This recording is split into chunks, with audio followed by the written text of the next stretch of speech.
Marek Kukułka od 30 lat wykorzystuje swoje zdolności terapeutyczne do pomagania innym. Wziął udział w licznych ceremoniach i inicjacjach, w tym w poszukiwaniu wizji oraz w 7 tańcach słońca. Jest przedstawicielem Camino Rojo, tak zwanej czerwonej drogi serca i miłości. Marku, czy ty jesteś szamanem? Tak, to nie jest proste pytanie, bo samo słowo szaman pochodzi z Tunguzji i to jest słowo, które moim zdaniem opisuje jakąś osobę, która stała się adeptem szamanizmu, miała nauczyciela, który różne ćwiczenia albo poglądy tej osobie przekazał. Więc ja siebie nie nazywam szamanem, bo ja się urodziłem w innym miejscu i bardziej się nazywam terapeutą. Tym niemniej miałem wyjątkowe szczęście, bo 30 lat temu spotkałem takiego nauczyciela mistrza, który przekazywał nam różne swoje informacje, jak dojść do takich możliwości, w których on jest. I on po jakimś czasie, jak zaczęła się ta epoka powtórnego zainteresowania szamanizmem, to on nawet zaczął mówić, że to, co my robimy, to jest esencja wszelkiego szamanizmu. I tu powstał taki moment, który ja się bronię przed tym, żeby ktoś do mnie mówił, że jestem szamanem właściwie, bo widziałem w życiu bardzo wielu różnych szamanów i większość z tych szamanów nie miała wewnętrznych jakichś właściwości, żeby naprawdę zrobić to, co robi szaman. A co robi szaman? Ja myślę, że szaman głównie poprzez kontakt ze światem duchowym ma możliwość wpłynięcia na drugą osobę w sposób jakby, ja to nazywam rozświetlenie.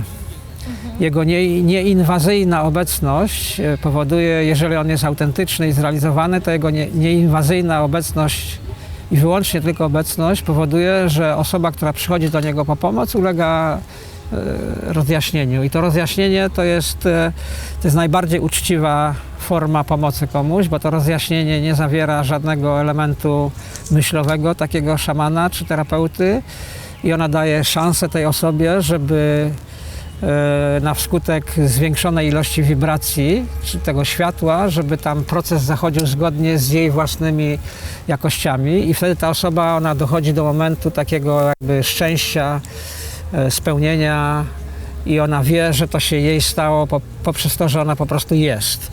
A ten szaman, który przyszedł i tam coś pomagał, to on właściwie często nawet nic nie robił, bo widziałem takich, którzy na przykład popatrzył na kogoś i nagle splunął i powiedział, już wszystko zrobione. I on właściwie w ciele energetycznym nic nie zrobił. On poprzez swoją modlitwę albo obecność w takiej jakby opoce tej modlitwy, która jest większą wibracją jego systemu, daje tej osobie możliwość tego rozjaśnienia, jak ja to nazywam.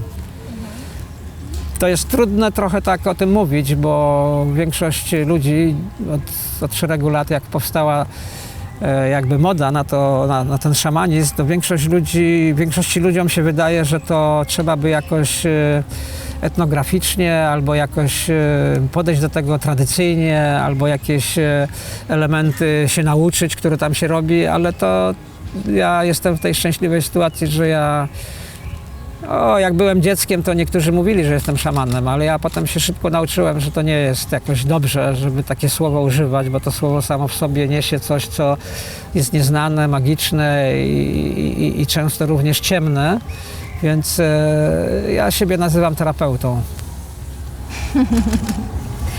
Na czym polega to rozświetlenie? Jak ono jest odczuwalne? Jak ono jest odczuwalne? To rozświetlenie to może być bardzo różnie odczuwalne.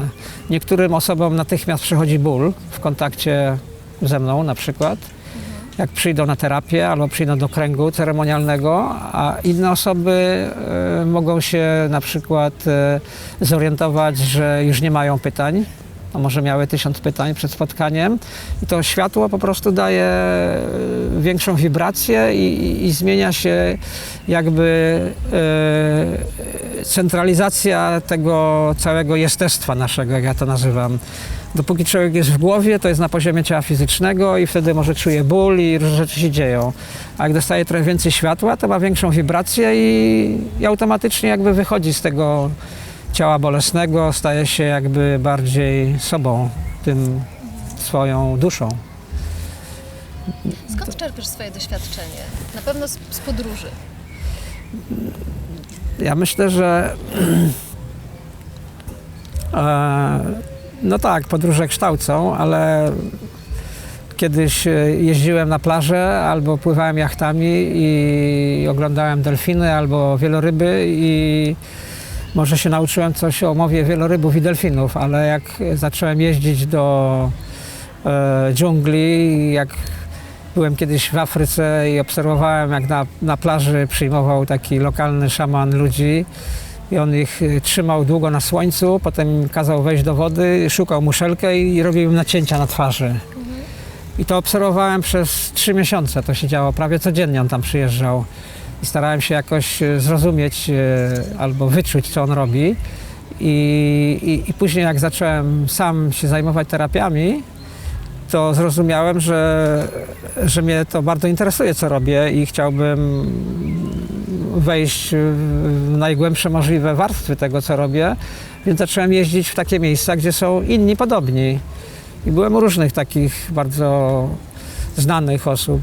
Byłem 2 miesiące na przykład, 2 razy po miesiącu byłem u takiego João de Deusa w Brazylii.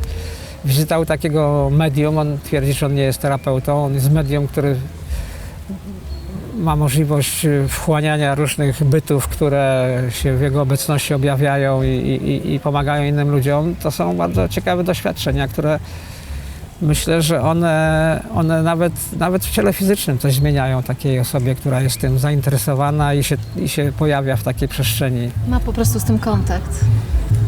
W 2004 roku byłem pierwszy raz w Peru, bo wcześniej to miałem takie wyjazdy, byłem w Afryce, na Filipinach i te wyjazdy też były związane jakby stale z tym moim głównym zainteresowaniem życiowym, bo wszędzie, gdzie byłem, to znajdowałem się nagle w jakiejś sprawie w różnych szpitalach. Zobaczyłem, jak te lokalne osoby się zachowują w takich sytuacjach i to wszędzie wygląda inaczej. Tym niemniej to daje jak ogólny obraz, który nie jest zawężony tylko, że się to robi tak albo tak jak u nas. To myślę, że ta epoka globalizacji naprawdę na wielu poziomach pokazuje, jak właściwie należałoby odejść od tradycji. Teraz jakby jest jakiś kryzys i niektórzy szamani twierdzą, że jesteśmy w trakcie narodzin nowej ludzkiej świadomości. Ja często na różnych kongresach o tym też mówię, że w starożytnej Grecji to jest napisane czarno na białym, że następuje epoka, w której człowiek może się opierać wyłącznie na swoich właściwościach. Na swoim potencjale? Na swoich właściwościach i jak się opierasz na swoich właściwościach, to dochodzisz do swojego potencjału i wtedy jesteś szczęśliwa. Jak wrócić do tych swoich właściwości? Jak się z nimi spotkać? Bo one stale są, tylko wydaje nam się, że coś robimy albo coś się stało. Nic nie może się stać, nic nie możemy zrobić, nie używając własnej jakości i własnej siły, własnego potencjału. I siła potencjału, ona może wzrastać w zależności od stopnia połączenia albo jakby takiego intuicyjnego dojścia do wniosku, że skoro byłem w takiej sytuacji i wyszedłem z tego, to mogłem się oprzeć tylko i wyłącznie na swoim własnym działaniu. I to własne działanie to nam powoduje taki pozytywne wpływy, impresje, ja to nazywam. I te pozytywne impresje uspokajają nam nasze różne negatywne myśli na temat tego, co w przeszłości robiliśmy i zupełnie nam zmieniają kontakt ze swoim potencjałem i wtedy człowiek czuje jakby przypływ siły i można by powiedzieć, że ten jego potencjał rośnie. To jest oczywiście też teoretyczne, bo to myślę, że w życiu to człowiek jak się urodzi, to to ma niewiele szans na to, żeby się ta jego esencja zmieniła, ale ma szansę, żeby się z nią spotkać.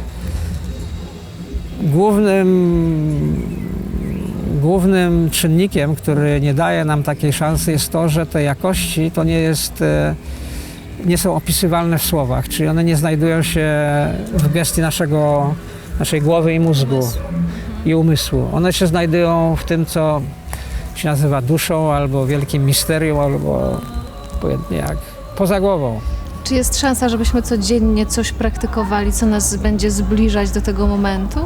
Wszystko, co robimy, nas zbliża do tego, od momentu, jak zaczynamy mieć przytomność zdarzenia, tak to nazywam. Bo jak Włączenie świadomości już zmienia jego jakość. już nas zbliża do jakości. Masz taką ulubioną intencję od niereagowania Do braku oporu. Możesz coś więcej o tym powiedzieć? Na czym to polega? Tak, przez jakieś 7 lat zmieniałem intencje na każdą ceremonię. I wydawało mi się, że to jest jakaś dobra droga, ale potem zrozumiałem, jak doszedłem do intencji od braku reagowania do braku reakcji do braku oporu, to zobaczyłem, że to jest bardzo trudne również dla ludzi. To jest najlepsze, co może się nam w życiu zdarzyć, bo to jest podobnie jak z wszystkim. Mam w domu w szafce kilka butelek alkoholu i mówię, że ten alkohol mi w ogóle nie szkodzi, bo go nie piję. A inni ludzie mówią, że alkohol szkodzi, więc oni jakby omijają pewną istotną tam szczelinę pomiędzy tym, co tak naprawdę jest, a tym, co myślimy i mówimy. Więc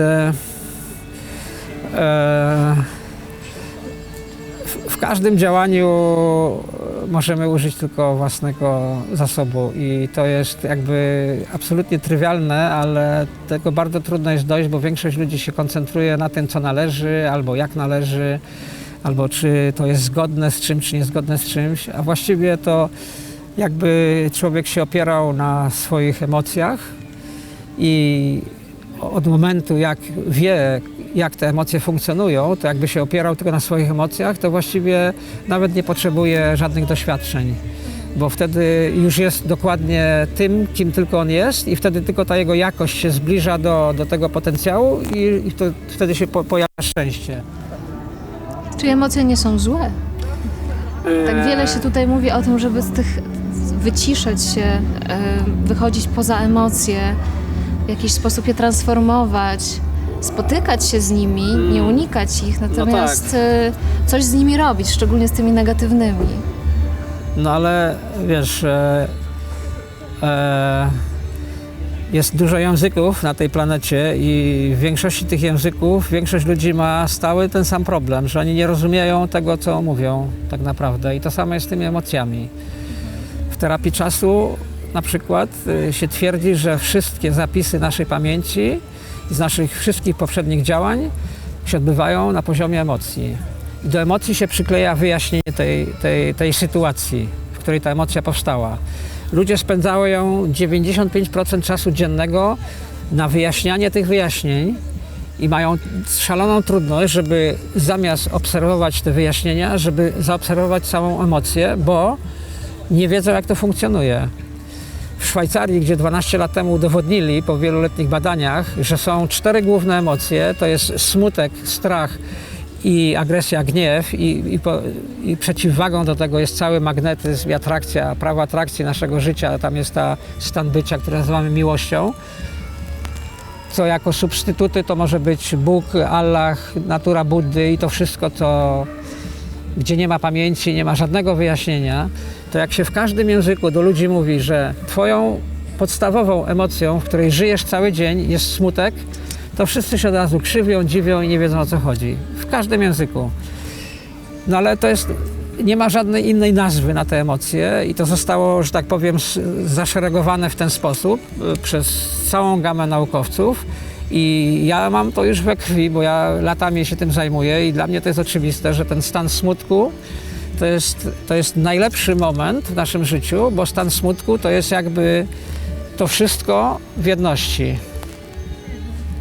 To nie ma nic wspólnego z żadnym negatywizmem, to nie ma nic wspólnego z łzami na przykład, bo ludzie jak się mówi jestem smutny, to od razu jakoś już minę taką robią, jakby ich coś bolało albo chcieli pokazać, że współczują w tym, w czym jesteś. A ja mówię nie. Ja jestem w smutku i ja czuję, że właściwie nawet trudno mi opisać tą sytuację, w której jestem, bo ten smutek to jest taka emocja, w której to jest jakby taki koniec drogi, nic tam się nie dzieje. I to jest takie zadanie numer 1 dla ludzkości, żeby ludzie mogli zrealizować w sobie tą emocję jako smutek. To teraz myślę, że te różne grupy medytacyjne się pojawiają, żeby one jakoś to mogły zrozumieć. Co prawda, wiele tych grup polega na jakichś szkołach czy technikach, które są bardzo stare i one nie zawierają takiego wyjaśnienia, co to jest ten smutek. A smutek to jest bazowa emocja, w której żyjemy i tylko ze smutku można wejść do miłości. I tu w tym smutku odbywa się coś, o czym ja mówiłem tam przed chwilą, co tak ładnie nazwali ci Indianie, Seneca, TOA, że to jest ten moment wejścia w ciszę. W tym smutku się może odbyć ten moment wejścia w ciszę. To się czasami zdarza na ceremoniach, to się zdarza przy medytacjach długotrwałych, ponad 2-godzinnych. Tam wszystkie osoby są w tej emocji, która się nazywa smutek. I dlaczego mówię, że to jest taka jakby pułapka dla ludzkości? Bo jak się jest w tym smutku i pomyśli się i zacznie się analizować, że coś mi się stało, to jest jakaś lipa, kiepsko się czuję, może to depresja, to wtedy ten opis tego nieznanego, nieopisywalnego, tej nieopisywalnej emocji powoduje reakcję. I skutkiem tej reakcji rodzi się strach. I strach jako taki w mózgu trwa pół sekundy biologicznie. To jest zbadane na takich jedynej maszynie fantastycznej, która istnieje na świecie, na Uniwersytecie w Zurichu. I te pół sekundy to jest moment, kiedy jeżeli ta osoba ma na przykład wielką moc albo ma zupełne pomieszanie i ona się trzyma jakiejś koncepcji, jeżeli w tym momencie ta osoba się włączy do tego strachu, to ona natychmiast zaczyna analizować i ta analiza przenosi ten strach do ciała mentalnego i wtedy takie osoby mogą myśleć, im się wydawać może, że żyją w stałym strachu 4 lata, a 4 minuty ciągłego strachu w mózgu powoduje katatonię, że osoba jest rośliną. Ślina cieknie i tak leży i jest w komie na przykład. A gdyby w tym momencie, doszło do rozwoju świadomości na tym poziomie, że nauczymy się i wiemy na pewno, mamy zrealizowane, że smutek nie jest negatywny, siedźmy w tym smutku, to siedząc w tym smutku bez reakcji następuje magiczne przejście do tej całej sfery, która się nazywa miłością. I to się odbywa w ciszy i w bezruchu. Bardzo Ci dziękuję serdecznie za rozmowę. A Wam, moi drodzy, życzę smutku, który doprowadzi Was do przestrzeni ciszy, a tam jest już miłość. Więcej na portalu One Energy. Subskrybuj nasz kanał na YouTube i dołącz do społeczności na Facebooku.